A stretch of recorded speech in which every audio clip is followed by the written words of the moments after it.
we have any mridanga players? No. Okay.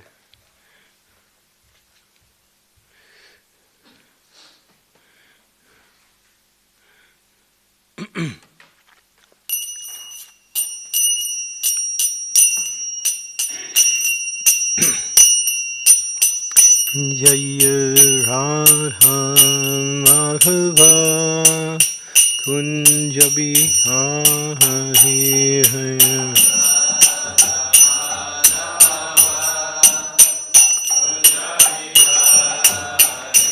Jaya Radha Madhava Kunja Bihari Haya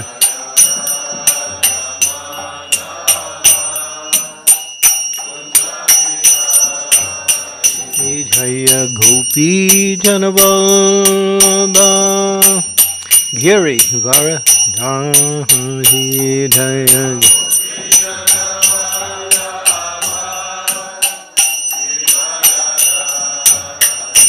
Jaya Gopi Janavallabha Giri Varadhahi Jaya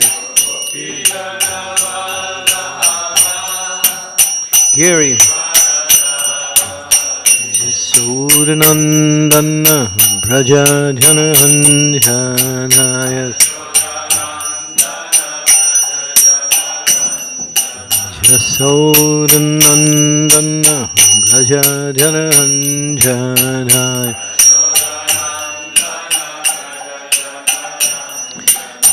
Jamuna Tira Chahadi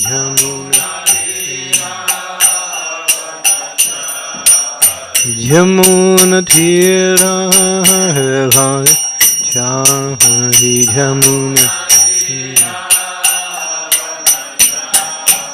Jaya Radha Madhava Kunja Bihari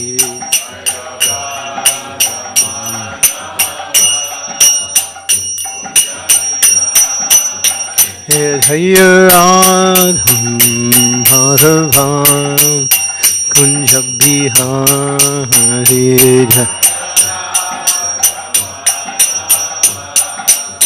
Kunja Bihari Jaya Gopi Janavallabha Giri Varadhari Jaya Gopi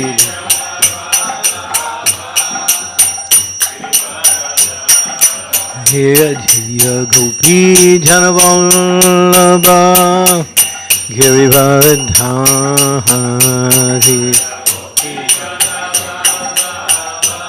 Giri Jasodanandana Braja Janahanjaya Jasodanandana Braja Janahanjaya Jamuna Tira Vana Chahayu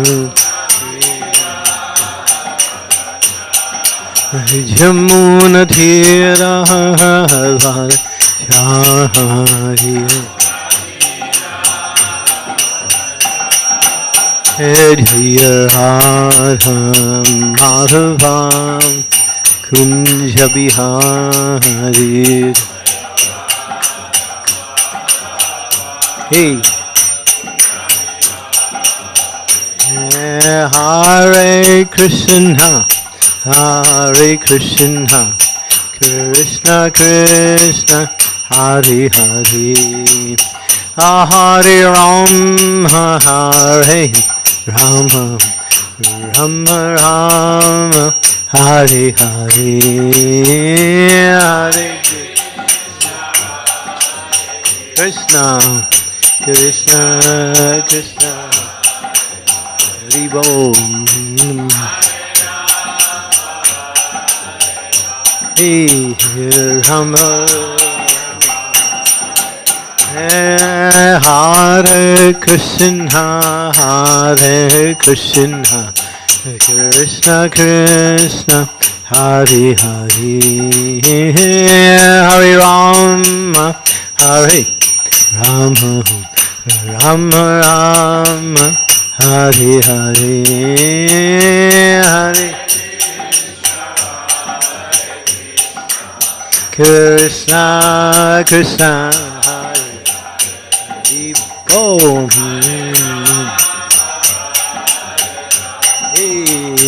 Hare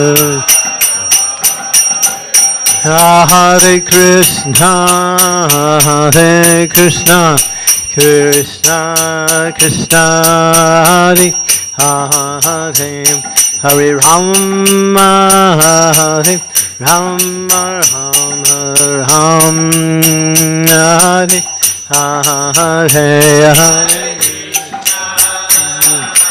Hare Krishna Krishna Nitai Gaur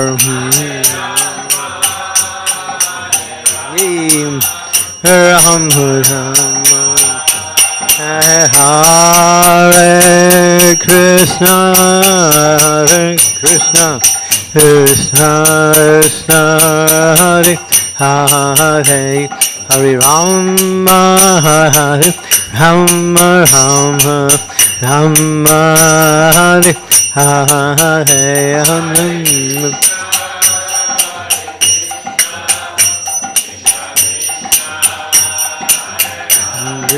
Gaur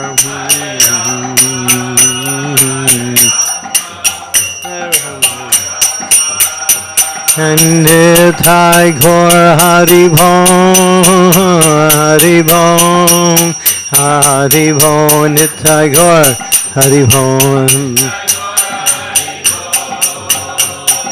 Hey and Jaya Jaya Prabhupada Prabhupada Prabhupada Jai Prabhupada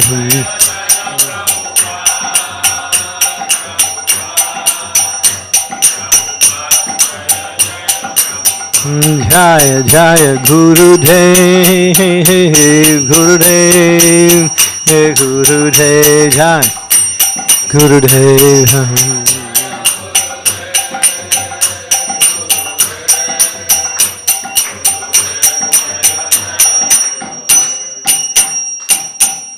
Gaur Premanande Hari Hari Hari Bo.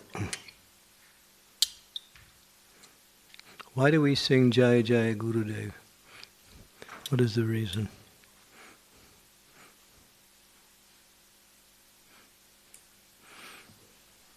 Who does it refer to?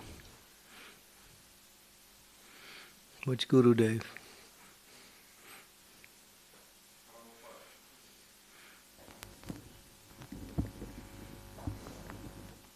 Well, we sing Jai Jai Prabhupada, that's there. And why do we sing Jai Jai Gurudev? Who knows? Well, it's something that's been embellished into ISKCON, or in other words, some idea, because there are so many devotees who have so many different spiritual masters. So in order to honor the devotees' spiritual masters, we chant Jaya Jaya Gurudev, and when you're chanting that, you should be thinking of your spiritual master. That's what it really is, understood, and something that we put into our society. Because Prabhupada said, when you say Jaya Jaya Gurudev, who do you mean? He even says that in one lecture. Of course, those who are Prabhupada disciples, when they hear Jai Jai Gurudev, they think of Prabhupada. But you can also think of Prabhupada also, even if you're not a Prabhupada direct disciple, because everyone is a disciple of Prabhupada, is a Shiksha Guru. He's Shiksha for everyone and Diksha for some. So it's kind of a broad term. But we're supposed to sing Jai Jai Gurudev first, and then we sing Prabhupada. That's the actual sequence of mantras. Yeah. But I'm accustomed to do it the wrong way. but we're trying. Okay. Good to learn something. If you don't listen to the whole class or you forget everything, at least you can remember maybe that part. Okay, so Om Namo Bhagavate Vasudevaya. Om Namo Bhagavate Vasudevaya. Om Namo Bhagavate Vasudevaya.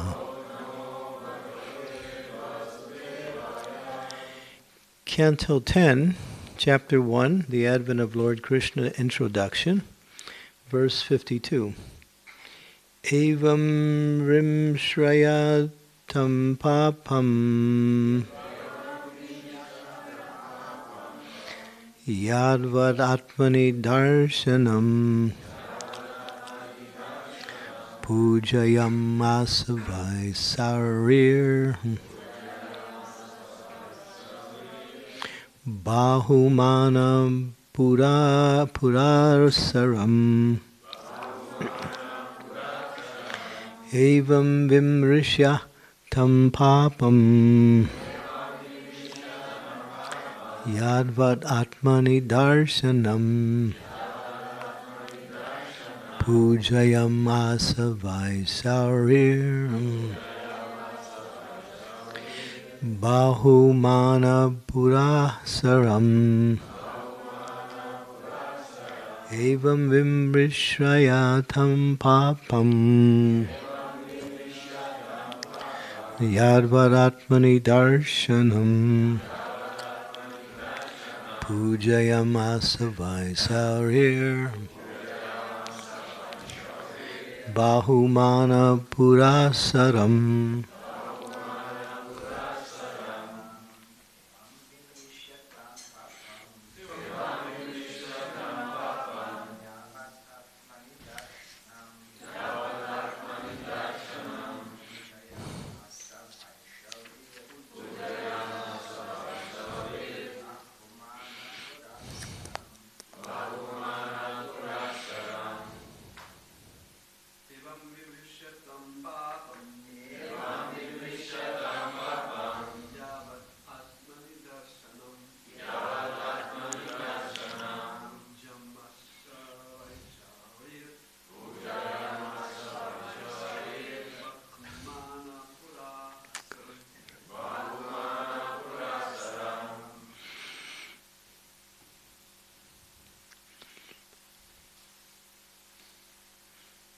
Any more men? Come on. Let's go.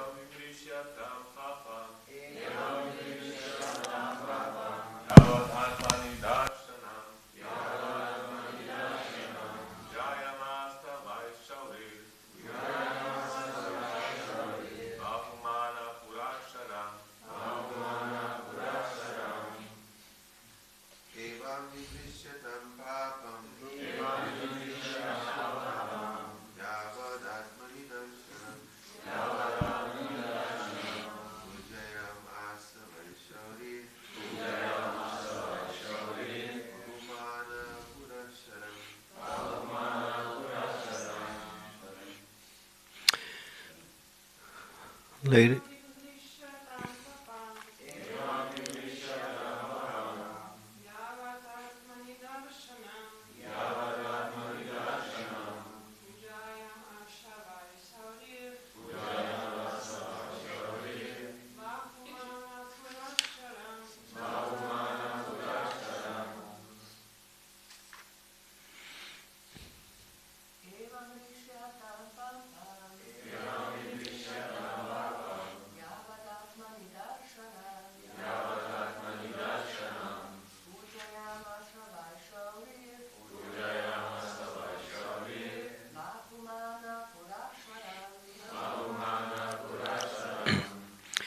Evam, in this way, Vimrishya, after contemplating, Tam, unto Kamsa, Papam, the most sinful, yavat, as far as possible, atmani darshanam, with all the intelligence possible within himself.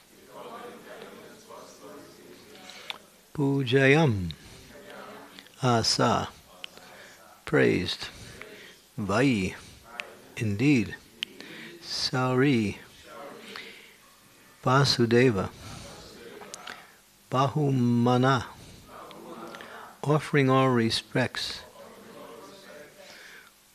Purasaram, before him.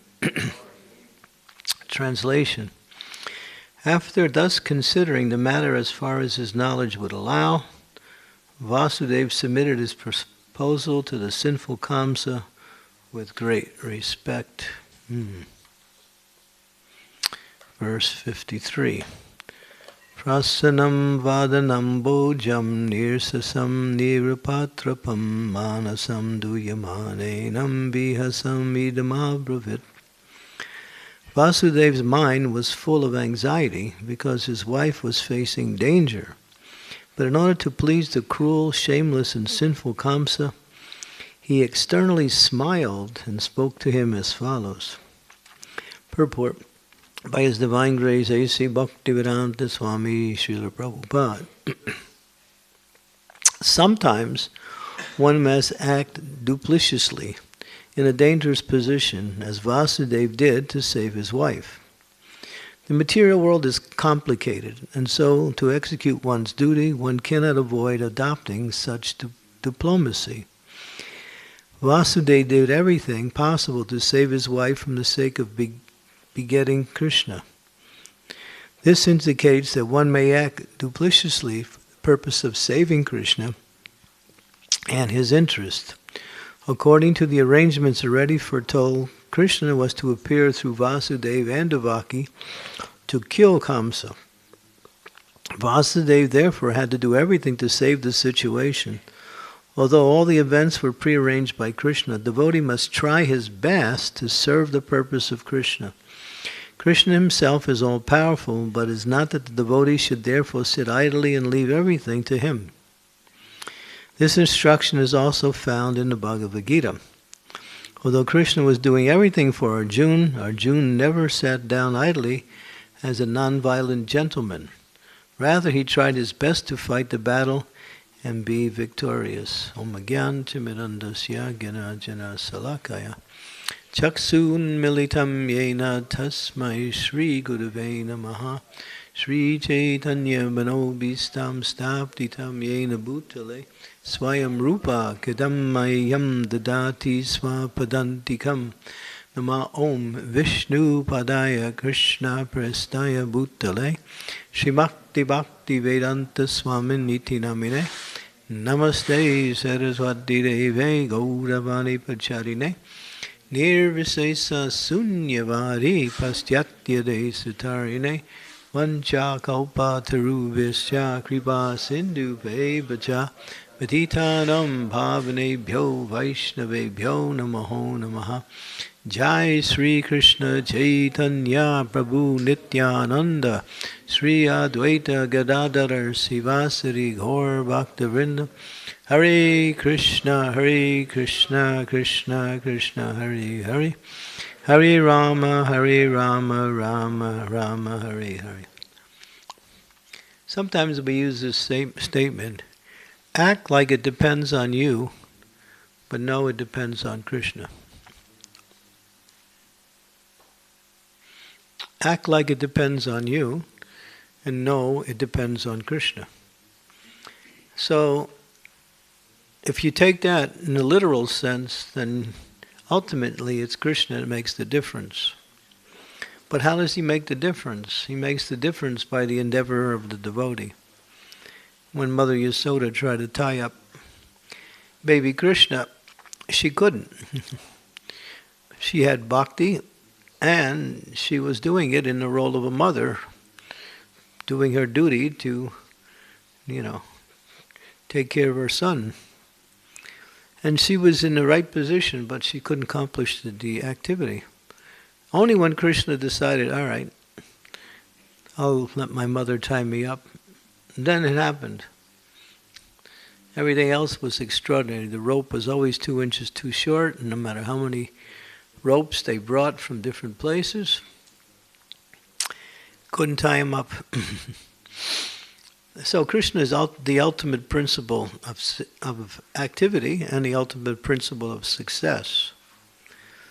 But the devotee, as Prabhupada makes this point very clearly in this, devotees shouldn't become lazy because of that, or inactive, or simply depend on Krishna without making an effort.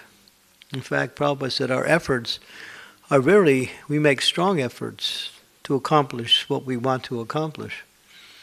But we know, in the background, Krishna's there. He makes the difference to give the results or not give the results, or he may give different results. So a devotee knows that, and therefore it appears that they're acting just like the ordinary materialists who are working hard to achieve whatever they're trying to achieve. Some money, some position, some relationships. They excavate mountains just so they can drive cars in between. They call it a tunnel. Like I was driving the other day, we were going to Celia. He passed this tunnel under, and the tunnel was 2,821 kilometers long. Not kilometers, meters, I'm sorry. No, that would have been a long drive. Meters. I was thinking, wow, they had to blast this mountain in order just to drive their motor cars from one place to another. So they make these big endeavors, how much money, time, effort, energy they spent on doing things. So devotees also, when we want to build temples or distribute books or even, take care of preaching programs, we make nice arrangements, we work hard, we did everything. But a devotee never thinks it's by my efforts that things happen or don't happen. The devotee depends on Krishna. And this is the principle of freedom. Because it's not just a principle of activity, it's a principle of freedom. Because the non-devotees get entangled in the activities and put so much emphasis on the results of their activity. And therefore, when their activity doesn't come out according to their plan, they become discouraged, frustrated, sometimes angry. Or even they give up. But a devotee knows he has to make his best effort. And that best effort is bhakti. That's the point. Your best effort is your indication of your bhakti. So Prabhupada used to say, Krishna doesn't see how much you're giving. He sees how much you're holding back. He sees how much you're holding back.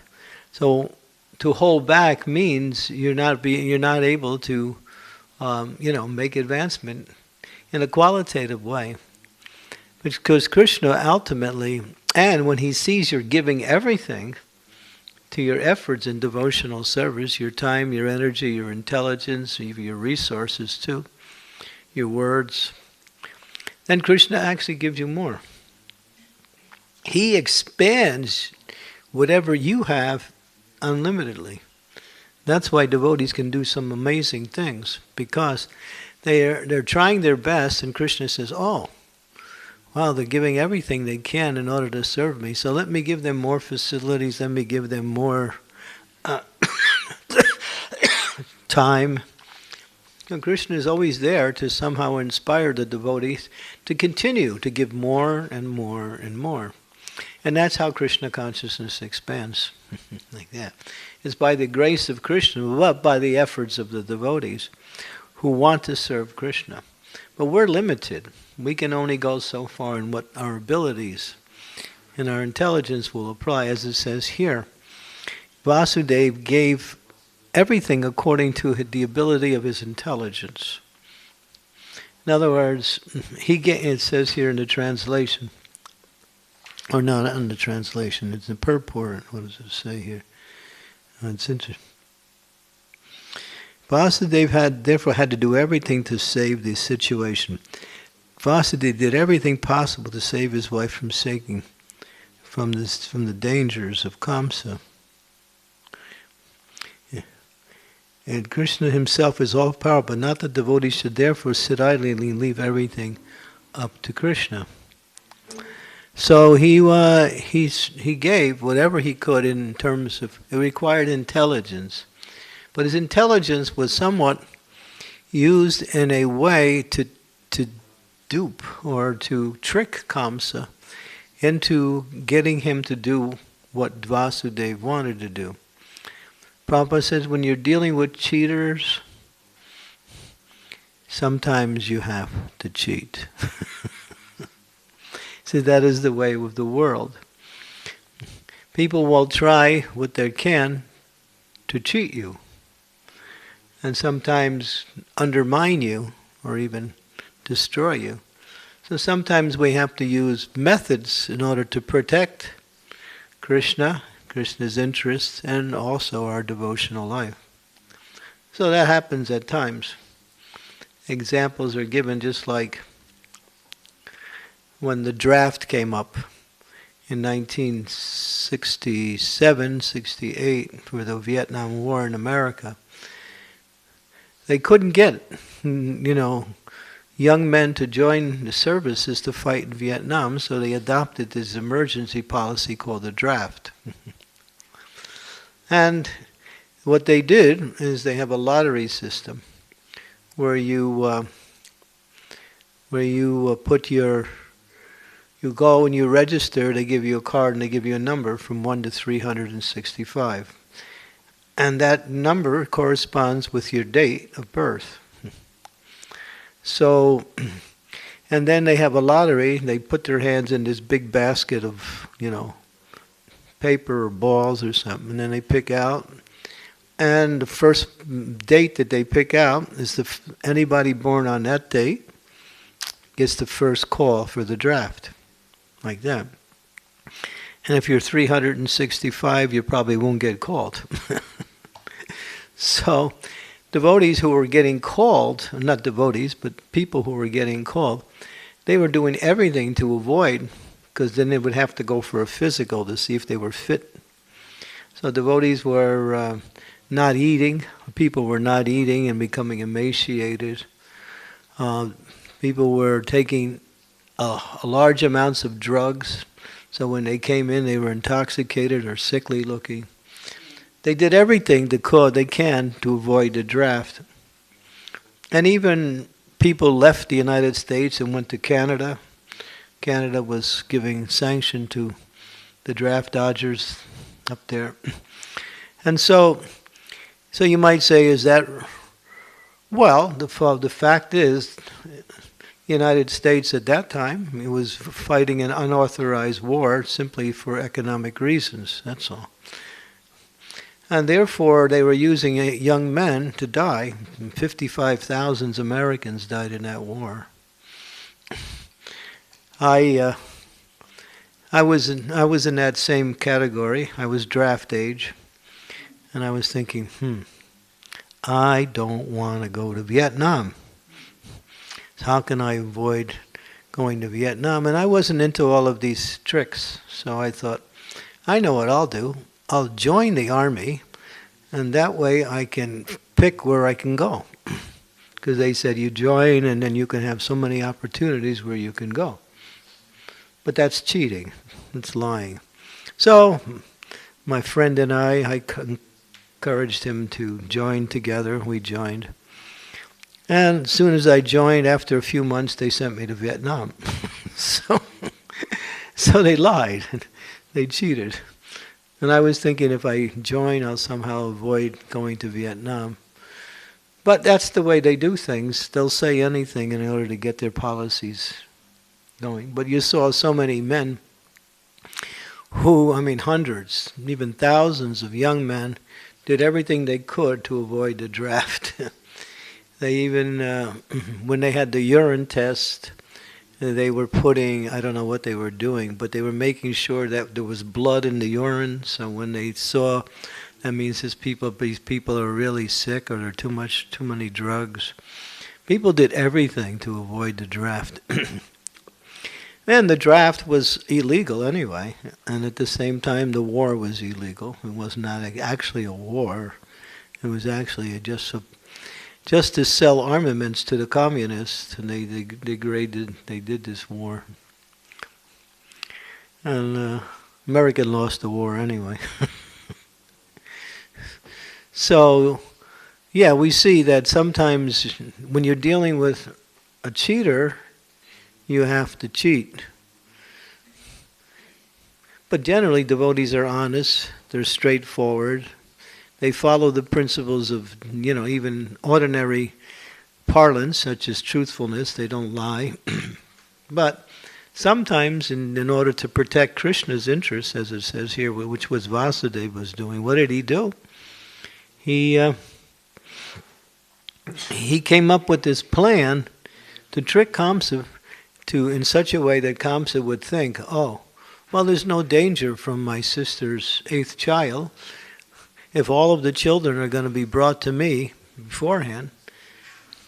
So he calculated that Vasudeva is a gentleman, and I know he will keep his word. And he did. He did keep his word in that sense. But of course, when the 8th child was born, he took that 8th child, who was Krishna, and in the middle of the night, by the arrangement of Krishna, he snuck out of the jail and took Krishna to Vrindavan for safety, and tricked Kamsa and brought back the girl that was born to Yasoda. And when Kamsa saw that, he was bewildered.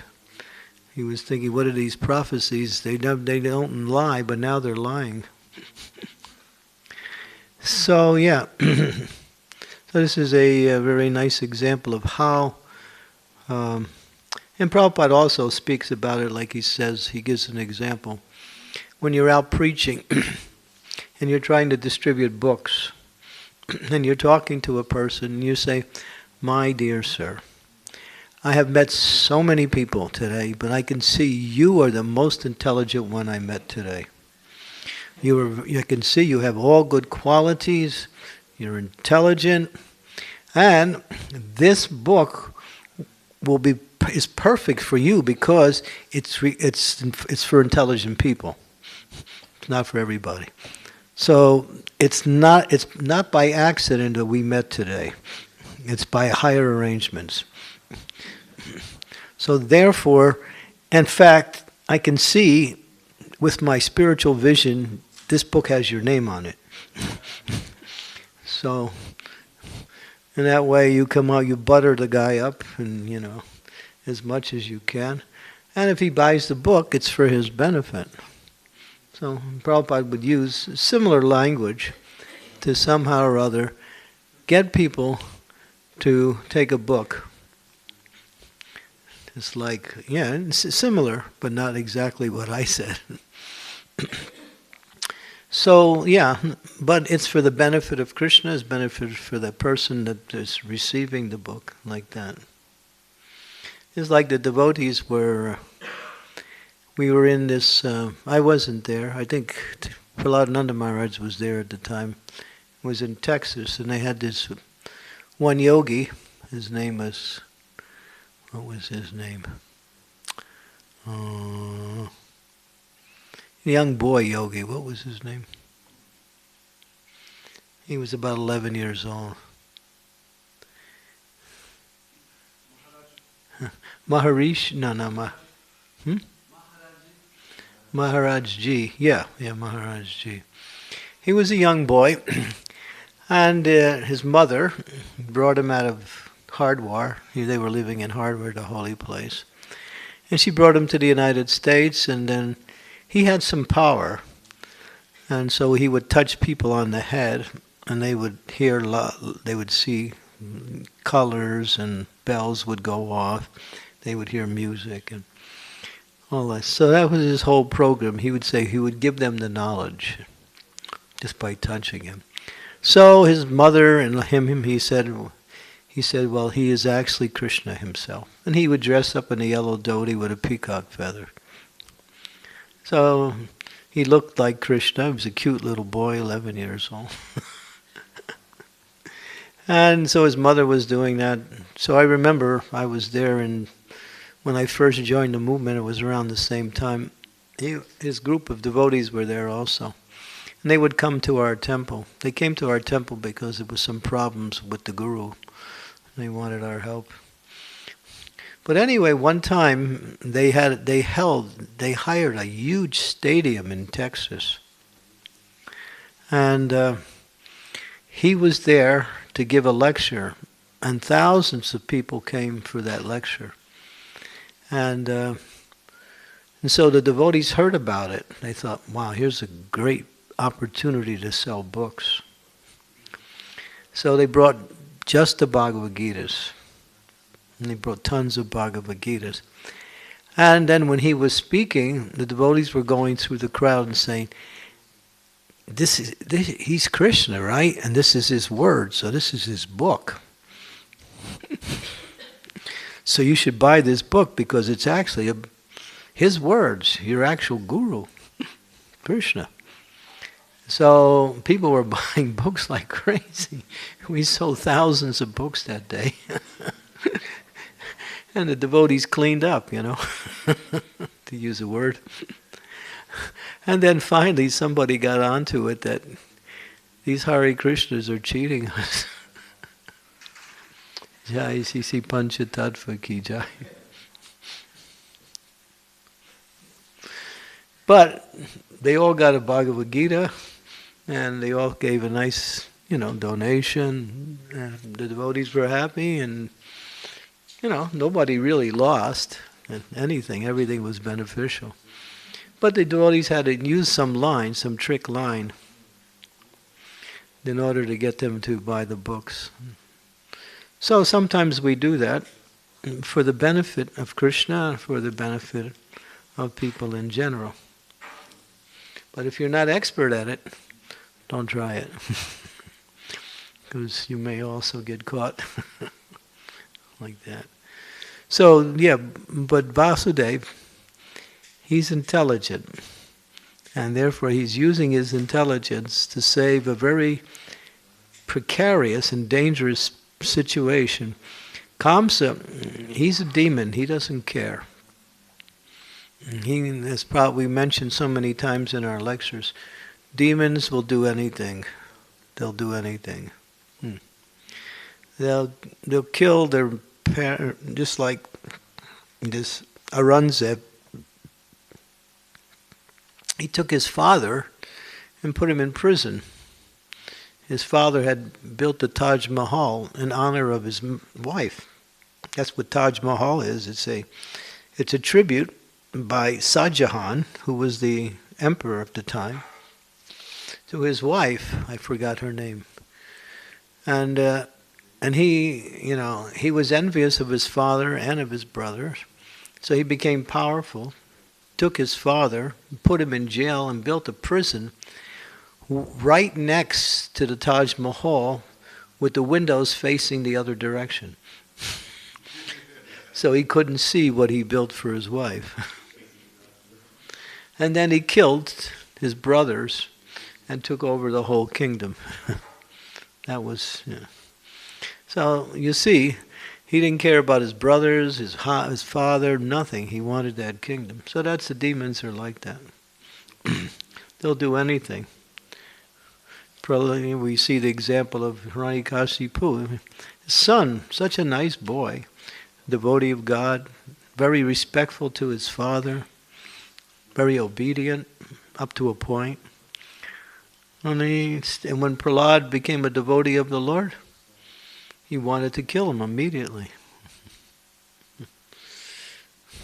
So you'll see demons are like that. They have no remorse, no, what we say, guilt feelings about killing anyone. They'll kill anyone and everyone if it interferes with their sense gratification or their plans for sense gratification. So when you deal with persons like that, sometimes duplicity in order to save a situation is actually the need at the time. No, we see that here. Okay, so we'll stop here, see if there's any comments, questions.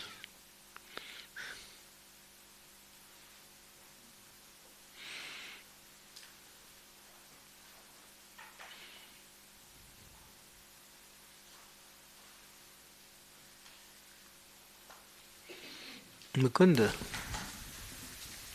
We got two Mukundas here. Hare Krishna Maharaj. We got three Mukundas, actually. He's on the altar too, Mukunda. That's another name for Lord. Okay. Okay. Just questioning, how far can you go in Sankirtan with telling some things to get the books? Yeah, you know, Prabhupada said not everybody can do that.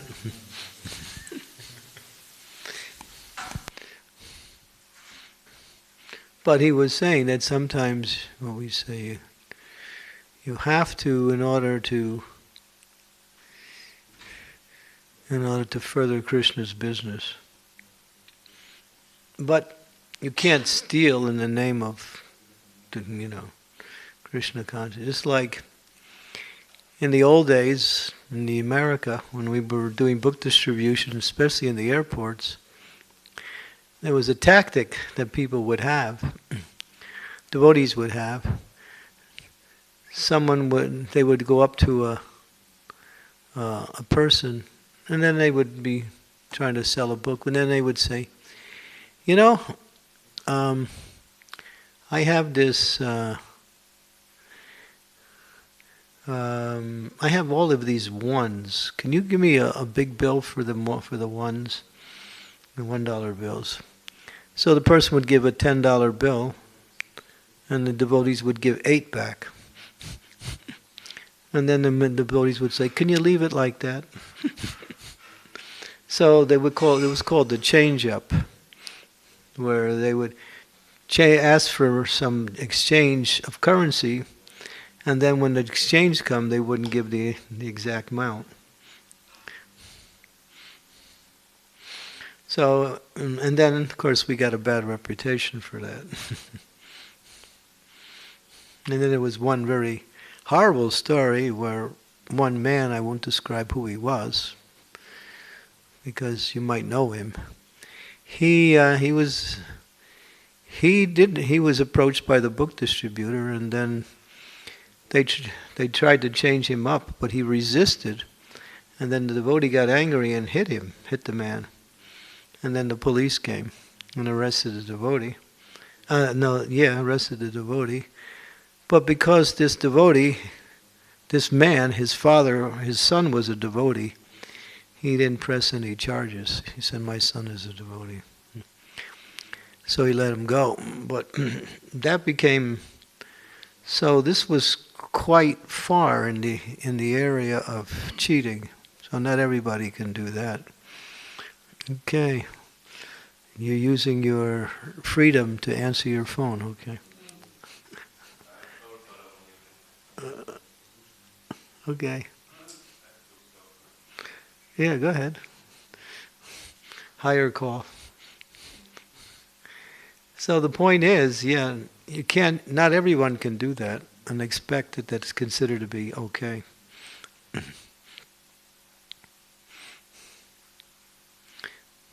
Yes.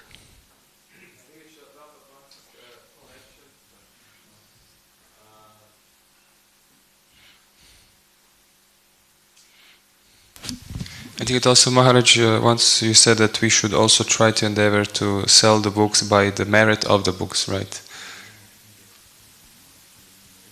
Yeah. So this is also something that we should try to endeavor to try to develop. There's many statements about book distribution. Another one is by hook or by crook.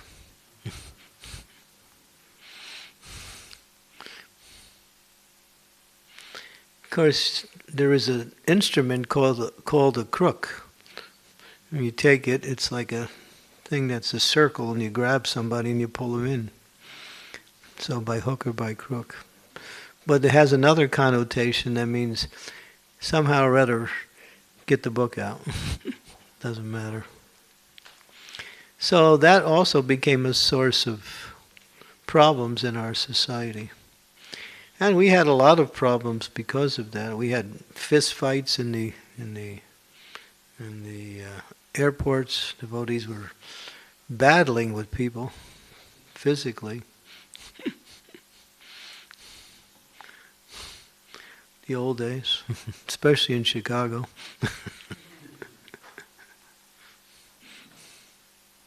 There was one devotee who was a bodyguard. He would go out with the devotees because he knew there would be a fight, so he would go out with. So that was the old days. Of course, we're not doing that anymore, hopefully, because that is not the way to win friends and influence people. So yeah, try to sell it on the merit of the book.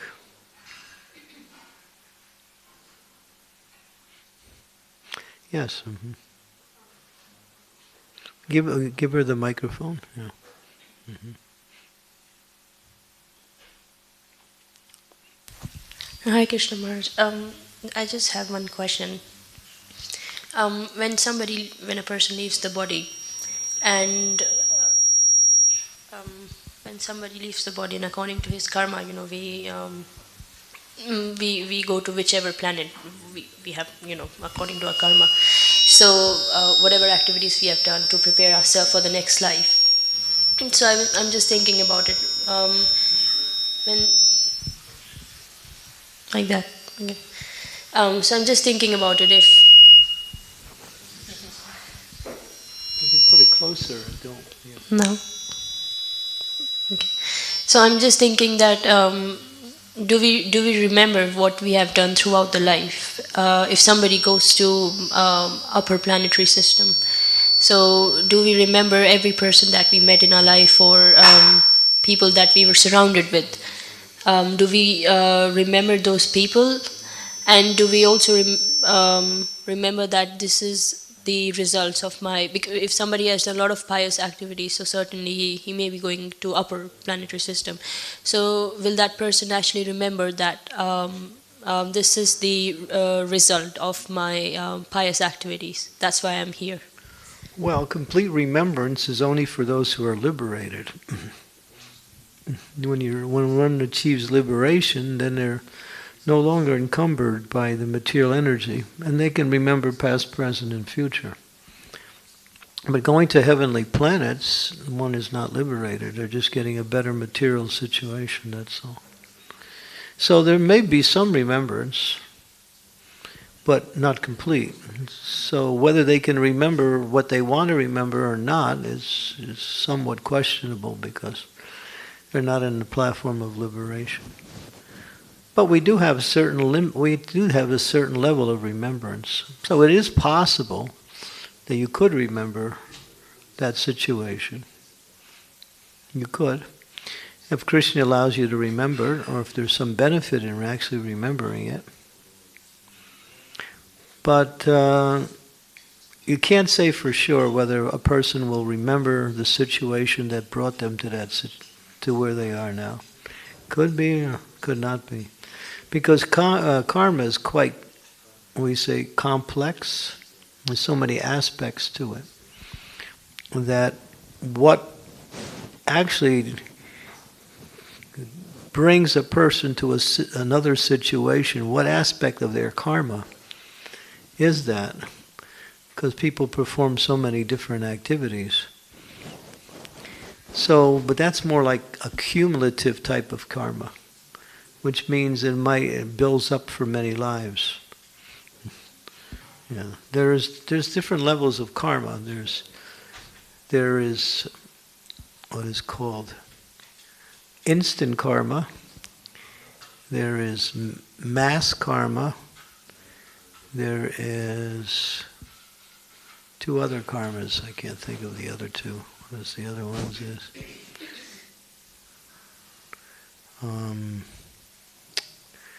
I can't think of. Instant karma is when you do something and something immediately happens based on the activity. Say you say something nice to someone, they'll say something nice back to you maybe, and vice versa. Mass karma is when so many people all at once get a reaction, just like a plane crash, or maybe a couple hundred people.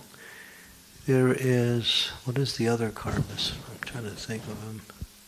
The one which is still, which is yet to come, that one. Yeah, but these karmas build. It's like, I forgot, what is it called? So many of this other kind of karmas bring you to your next birth. It's called, my mind is not so good. Is this Bijam Kutam Prapta? This one, the four Bijam Kutam Prapta Ayana Prapta. Think that. Are you chanting a verse? The four kinds of this. One Bijam, then Kutam, then Prapta. Well, these are different stages by which karma travels.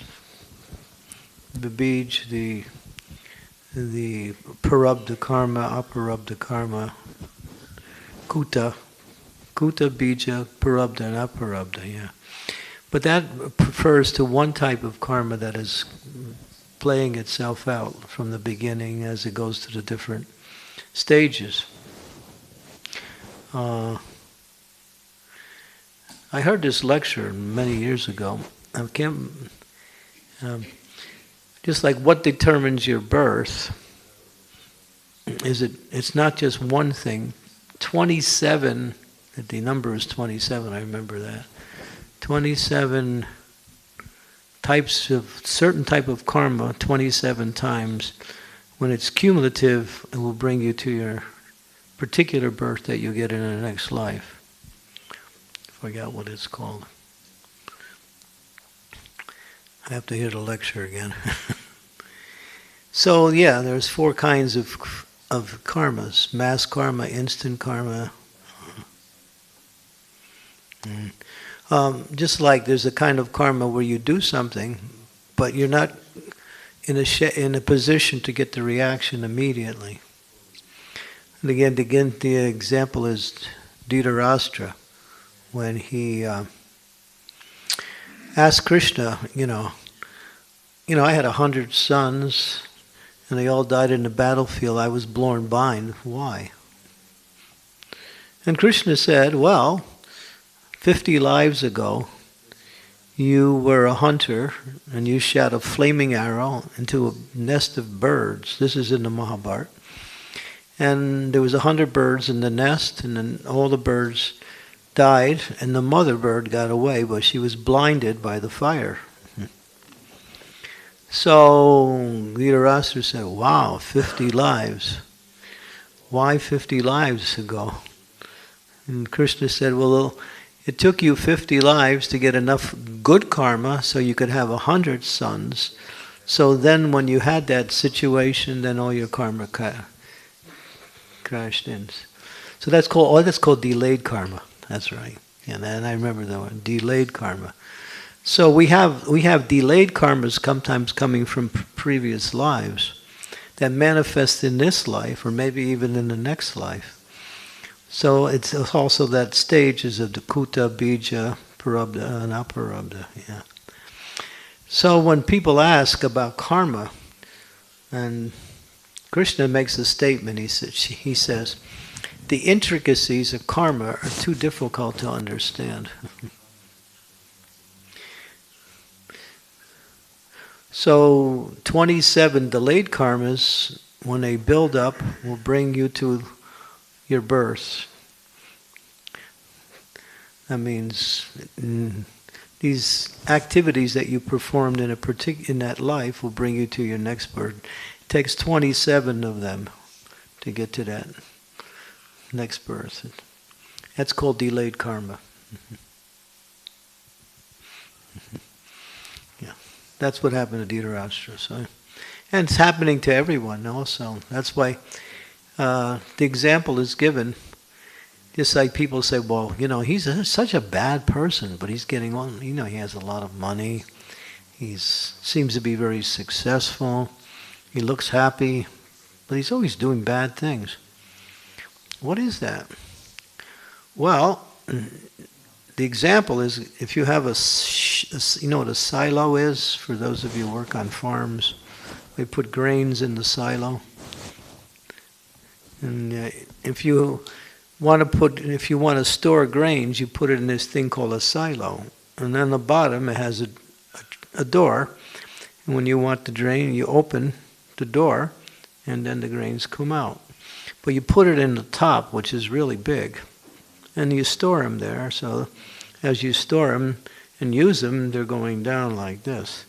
So what people are doing now is what they're putting on the top, and what they're getting now is what's on the bottom.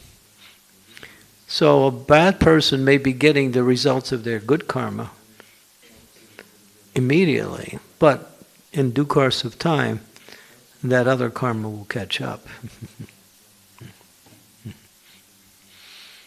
So that's very instructive for devotees, because sometimes we see and try to understand how situations are going, but you can't see, right? And just like a nice person might be suffering so much because they're getting the results of their bad karma, maybe from another life or from the beginning of the life they have. Like Prabhupada said, if you're a murderer and somehow you escaped in that life and you didn't get punished, and your next life you're born in a very terrible situation. You're poor, you're ugly, you'll always be implicated in what we say, many kinds of legal activities. So it catches. And karma is exact. The only way you can stop karma or change karma is become Krishna conscious. That's the only way. Then karma no longer has the same effect. Then when you become Krishna conscious, your good karma and your bad karma is slowly becoming absolved or destroyed. And you're left with only bhakti, which is good. So what you get in devotional service is coming from Krishna and not from your previous karma. Maybe when you first join, you're still getting a little bit of your previous karma because the wheel of karma is still turning yet. But after some time that wheel will stop as you stay in devotional service. And then when devotees either suffer or enjoy, it's not due to karma. It's due to Krishna's arrangements in order for Krishna to elevate the person or to correct the person. Either one. Yeah. It's an interesting science.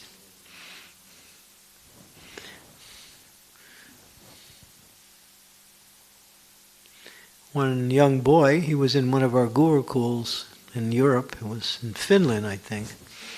And the boy was abused quite badly when he was there.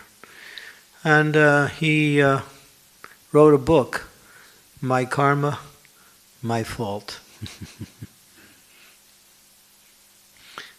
Not to blame anybody for what he had to go through.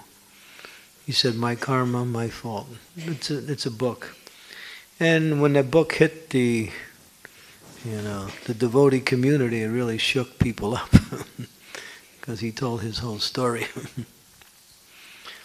But he was not vengeful, but at the same time, he could see that, yeah, I was put in this situation because of maybe what I did in the past.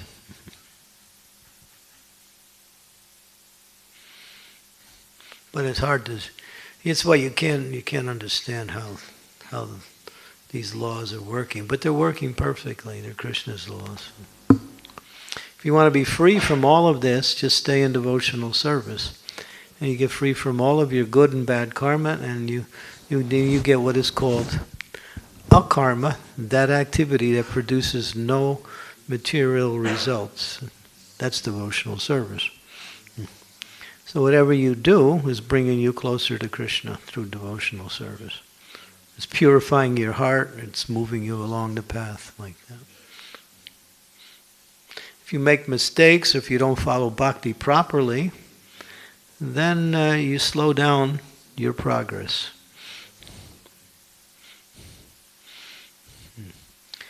Yeah.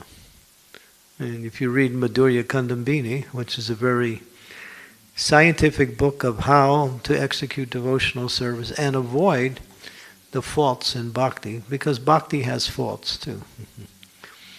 There are 6 major faults, and then there's anarthas that also are the foundation by which the faults come from. So the whole science of bhakti is very complex. But if you chant Hare Krishna a lot, I mean not just occasionally, a lot, you can destroy all the results of your previous karma. There's where you're, what we say, you can make fast advancement. Chant more and more and more. Anything else?